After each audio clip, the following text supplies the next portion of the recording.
तो दोस्तों आज हम करने जा रहे हैं बीए सेकेंड ईयर का मोस्ट इम्पोर्टेंट क्वेश्चन है।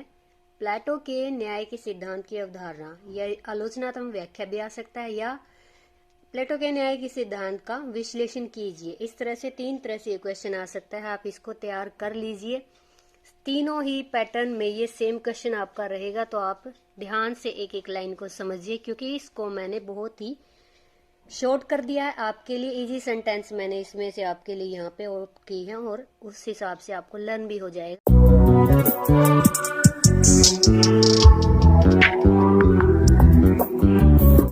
तो जैसे कि दोस्तों आप जानते हैं, हर एक थिंकर ने, हर एक फिलोसफर ने अपने विचार रखे हैं। जब रूस में, फ्रांस में क्रांति चल रही थी, उस दौरान किस तरह का राज्य होना चाहिए, कैसा शासक को होना चाहिए, कैसा जनता को होना चाहिए। तो इस हिसाब से प्लेटो ने न्याय का सिद्धांत ही क्यों रखा, इसके बारे में आज हम डिस्कस करेंगे। साथ साथ मैं आपको बताती जाऊंगी इस क्वेश्चन से रिलेटेड ये न्याय का सिद्धांत ही क्यों मोस्ट इम्पोर्टेंट रहेगा।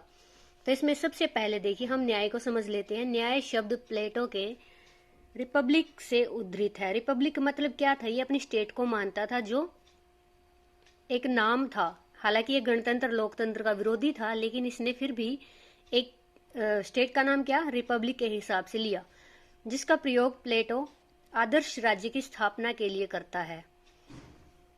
इसमें आगे देखिए दोस्तों, एक अच्छे समाज का निर्माण तभी हो सकता है जब पूर्ण समाज में सुव्यवस्था, संगठन और एकता हो। तो ये तो जाहिर सी बात है, पूरा समाज बनने के लिए समाज में जितने भी व्यक्ति रह रहे हैं उनके द्वारा सुव्यवस्था, संगठन और एकता की जरूरत होती है। जब तक कि वो अच्छे से एक दूसरे के साथ एडजस्ट नहीं होते, संगठन नहीं बनाते, उनमें एकता नहीं आती, समाज का जो है विकास नहीं हो सकता। अब न्याय का सिद्धांत जो प्लेटो का था, वह दवा है जो अशांति, अव्यवस्था तथा बुद्धिहीनता जैसे दोषों को दूर कर सकता है। तो ये इन्होंने जो अपने सिद्धांत में बताया है, क्या इसको कॉम्प्लीमेंट बोल सकते हैं कि अशांति, अव्यवस्था, बुद्धिहीनता जैसे दोषों को दूर करने के लिए इसका न्याय इन्होंने अपने न्याय के विचार दिए। अब जो बार्कर हैं वो क्या कहते हैं प्लेटो के न्याय के सिद्धांत के बारे में। प्लेटो चाहे सोफिस्टों के सिद्धांत से लोहा ले, यानी कि जो भी उनके राज्य में अभी फिलहाल थे, शासक थे, या समाज की प्रचलित प्रथा के सुधार के लिए प्रयत्नशील हो। प्लेटो चाहे सोफिस्टों के सिद्धांत से लोहा ले रहे हो, या समाज की जो प्रचलित प्रथाएं हैं उनमें सुधार के लिए प्रयत्नशील हो रहा हो, उसके चिंतन की एक ही धुरी है। किसके चिंतन की? प्लेटो की और उसके विवेचन का एक ही मंत्र है, न्याय। यानी कि जितनी भी उसने विवेचना की है उसका मंत्र क्या है? न्याय। यानी न्याय चाहता वो अपने राज्य में। प्लेटो के ये राजनीतिक विचार उसके अपने राज्य एथेंस में व्याप्त राजनीतिक असंतुष्टि के परिणाम थे। प्लेटो ने उस समय की राजनीति में दो दोष पाए। यानी कि दो दोष कौन से पाए? क्यों? पहली बात तो क्या है, प्लेटो का जो राजनीतिक विचार निकले कहाँ से निकले हैं? उसके खुद के राज्य से, जो उसके राज्य में राजनीतिक असंतुष्टि फैली हुई थी, और वो भी दो तरह की फैली हुई थी, इसने बताया है। पहली कौन सी थी? अज्ञानता की सर्वव्यापकता, यानी कि वहाँ पे ज्ञान, यानी कि पढ़े लिखे लोग ज़्यादा नहीं थे, उनको ज्ञान नहीं था। दूसरा क्या था? शासकों की स्वार्थीपन। शासक क्या थे? स्वार्थी थे। अब इसमें आगे पढ़ते हैं। प्लेटो की न्याय की धारणा। प्लेटो का न्याय ज्ञान का व्यवहार में प्रयोग है। यानी प्लेटो क्या कहते हैं कि मेरा जो न्याय है, अगर उसको व्यवहार में लाना है तो उसे ज्ञान के द्वारा ही लाया जा सकता है। और ये इसकी प्लेटो के द्वारा कही गई बात किसने बताई है? जावेट ने, फोस्टर जावेट। न्याय आदर्श राज्य की आवश्यक शर्त है। उसका यानी कि प्लेटो का विचार था कि प्रत्येक मानव समाज में रहकर अपनी योग्यता तथा रुचि के अनुसार कार्य करता हुआ अपना तथा समाज का भला कर सकता है। कौन कर सकता है? व्यक्ति कर सकता है। कि आदर्श राज्य तभी बनता है जब जो उसमें रहने वाला प्रत्येक आदमी क्या है? अपनी योग्यता या अपने इंटरेस्ट के हिसाब से कार्य करे। यानी जिसमें उसका इंटरेस्ट है या जो भी उसकी एबिलिटीज़ है, तो समाज का भला वैसे उसी तरीके से होता है। अब यहाँ पे देखते हैं, बार्कर जो है दोबारा कहते हैं, न्याय प्रत्येक व्यक्ति के हृदय में शामिल होता है, विराजमान होता है। यदि वह अपने कर्तव्य को उचित ढंग से करता है तो उसे आचरण स्वयं न्याय प्रत्यय का परिचय देता है। यानी कि जो व्यक्ति है उसके मन में न्याय होता है, अगर वह अपने कर्तव्य का पालन अच्छे से करे तो उसका जो बिहेवियर होगा वो क्या होगा, न्यायप्रियता के परिचय देगा, यानी कि वो खुद ही न्यायप्रिय होगा व्यक्ति। नेक्स्ट इसमें देखेंगे, प्लेटो ने राज्य के गुण को 4 भागों में बांटा है। राज्य के गुण कैसा होना चाहिए, राज्य न्यायप्रिय होना चाहिए, बुद्धिमान लोगों से उसका जो निवास है उसमें होना चाहिए, साहसी होने चाहिए, उनका आत्मनियंत्रण होना चाहिए। उसने 3 गुणों को उचित स्थान देकर न्याय को उसका स्थान दिया है, यानी कि 3 गुण तो हैं, जैसे कि 3 गुण बुद्धिमत्ता, साहस और आत्मनियंत्रण है। चौथा जो न्याय है उसको सर्वोपरि माना है, और तीनों गुणों में न्याय होना जरूरी है और तीनों में ही आत्मनियंत्रण होना जरूरी है। जैसे कि बुद्धिमत्ता प्रशासक वर्ग का गुण है, साहस संरक्षक वर्ग यानी कि जो रखवाली करते हैं, और आत्मनियंत्रण जो है उत्पादक वर्ग का, जो पेट भरते हैं, पालनकर्ता जो होते हैं उनका गुण है। आत्मनियंत्रण इन तीनों यानी कि तीनों के चारों ही वर्गों का गुण है। अब वेपर क्या कहते हैं, जो व्यक्ति जिस कार्य को करने के योग्य है उसे वही कार्य मिले, यही न्याय है। यानी कि न्याय क्या है, जिसके कार्य के योग्य जो भी व्यक्ति है उसको वही कार्य दिया जाए तो न्याय कहलाता है। अब न्याय बंधन भी है जो समाज को एकता के सूत्र में बांधता है। यह उन्हीं व्यक्तियों के तालमेल का नाम होता है जिन्होंने अपनी शिक्षा दीक्षा या प्रशिक्षण के आधार पर अपने कार्यों को चुन लिया है। यानी क्या है, न्याय उन्हीं व्यक्तियों के तालमेल का नाम है, यानी कि उन्हीं के ग्रुपिंग का नाम है जिन्होंने अपनी एजुकेशन, अपनी ट्रेनिंग या जो भी उनकी प्रशिक्षण है, ट्रेनिंग के आधार पर अपने कार्यों को चुन लिया है। समाज में विभिन्न प्रकार के व्यक्ति होते हैं, जैसे शासक, सैनिक, उत्पादक। ये सारे व्यक्ति होते हैं जो कि एक दूसरे की ज़रूरतों की पूर्ति हेतु समाज में इकट्ठा होकर, संगठित होकर वह अपने धर्म का पालन करते हुए समाज को एक ऐसी इकाई में बांध लेते हैं जो स्वयं परिपूर्ण होता है। तो ये भी बहुत ही आसान सेंटेंसेस मैंने आपके लिए यहाँ पे लिखी है।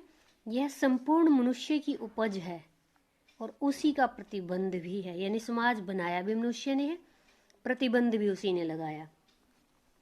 अब हम बात करते हैं न्याय सिद्धांत की विशेषता। प्लेटो के न्याय सिद्धांत की विवेचना के आधार पर निम्नलिखित विशेषताएं हैं। अहस्तक्षेप का सिद्धांत, इसमें क्या है, इस सिद्धांत के आधार पर समाज में प्रत्येक वर्ग के कार्य निश्चित होते हैं और न्याय उनसे आशा करता है कि वे एक दूसरे के काम में हस्तक्षेप ना करें, यानी कि सबको अपने अपने काम बांट दिए गए हैं, भाई कोई किसी के भी काम में इंटरफेयर नहीं करेगा। दूसरा पॉइंट है इसमें, न्याय जो आंतरिक होता है, यानी कि हमारे अंतर्मन से निकलता है। प्लेटो का न्याय आंतरिक है, यह कृत्रिम नहीं है और न ही बाहरी है। यह मनुष्य के अंतःकरण का सर्वश्रेष्ठ व स्थायी भाव होता है, जिसका आधार क्या होता है, आत्मसंयम, ठीक है, यानी कि सेल्फ कंट्रोल। प्लेटो का न्याय आंतरिक है, कृत्रिम नहीं है, न ही बाहरी है। यह मनुष्य के अंतःकरण यानी कि उसके मन से बनाया गया सबसे अच्छा और स्टेबल फीलिंग है, जिसका बेस क्या है, सेल्फ कंट्रोल। थर्ड है समानता का सिद्धांत। प्लेटो के आदर्श राज्य में न्याय की स्थापना तभी संभव है जब वहाँ का राजा जो है दार्शनिक हो, यानी कि उसको दर्शन का ज्ञान हो, विचारों का ज्ञान हो, अच्छे अच्छे विचारों के उस पर जो है खोज हो उसकी। प्लेटो का जो न्याय है कानूनी न होकर सार्वभौमिक है, कानूनी नहीं है, सार्वभौमिक, सब पर लागू होना चाहिए।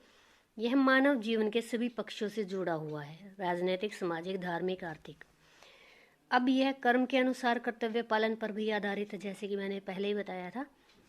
स्त्रियों को पुरुषों की दासता से मुक्त करके सार्वजनिक क्षेत्रों में अधिकार मिले, तो ये भी प्लेटो द्वारा कहा गया है।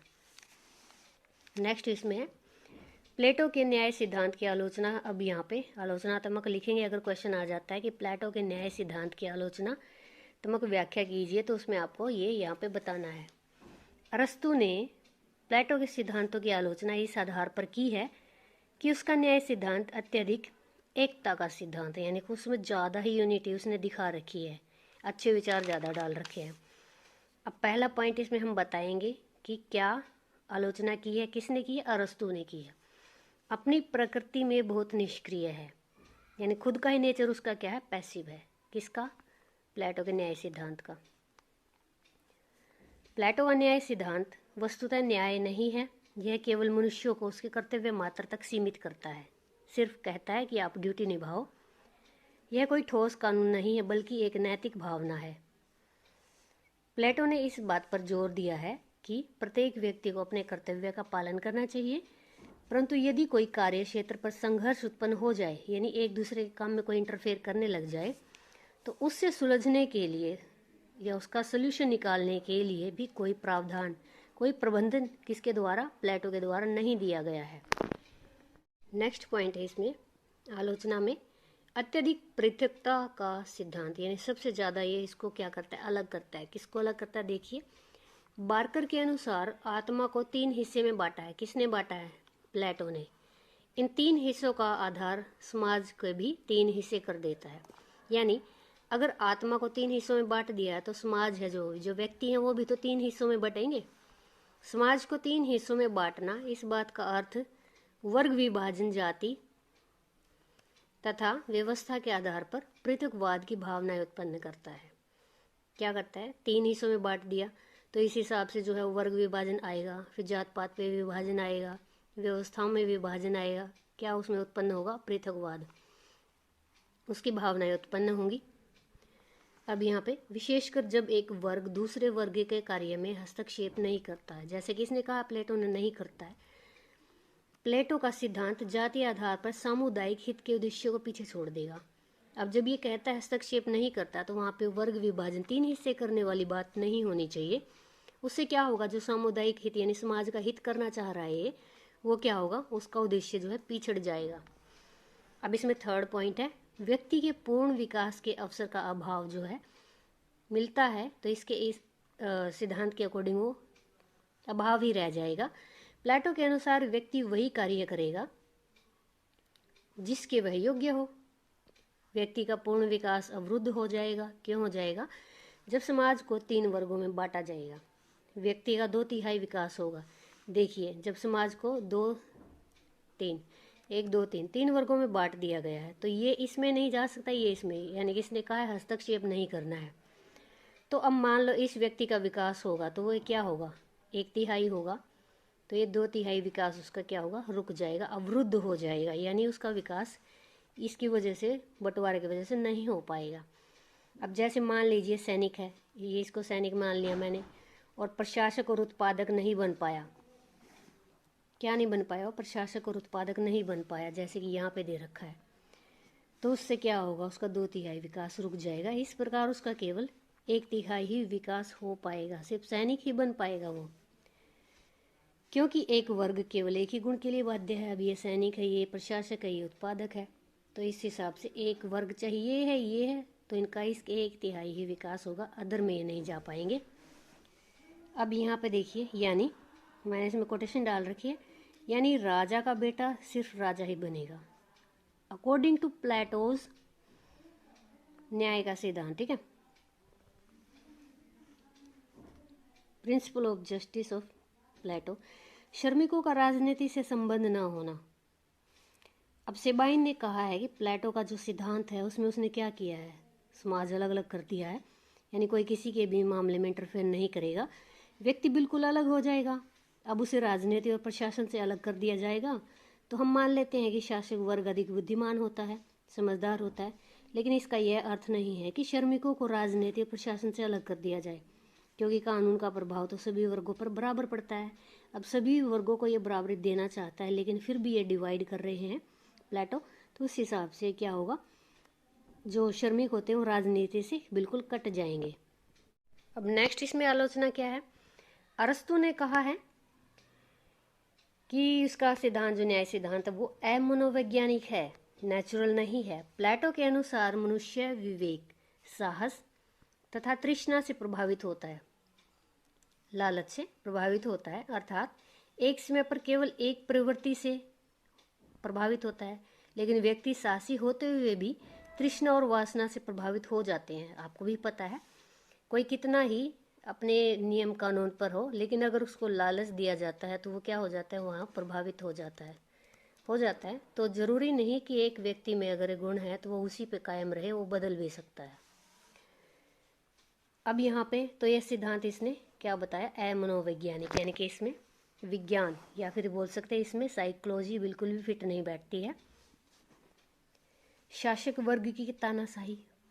प्लेटो ने शासन की बुद्धिमत्ता वर्ग को प्रदान की है, यानी कि कौन बुद्धिमान रहेंगे, सिर्फ शासन वर्ग, दूसरे वर्ग का शोषण होता रहेगा, या भ्रष्टाचार की जन्मदात्री बन जाएगी।